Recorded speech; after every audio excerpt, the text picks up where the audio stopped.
उलट आम्ही असं म्हणू की गुंड लोकांना राजाश्रय देणारे एकनाथ शिंदेजी असतील किंवा देवेंद्र फडणवीस जी असतील,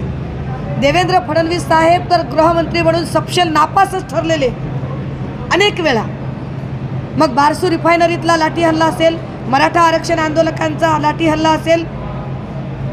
त्या देहू आळंदीतल्या वारकऱ्यांवरचा लाठी हल्ला असेल, मीरा भाईंदरमधली दंगल असेल किंवा आत्ता आज घडलेली घटना असेल,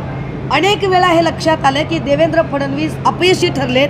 गृहमंत्री म्हणून ते कारभार सांभाळू शकत नाहीत आणि अशा पद्धतीने गँगवर हा खरंच महाराष्ट्राला लागलेला कलंक आहे। श्रीकांत शिंदेंना जर खरंच उपरती होत असेल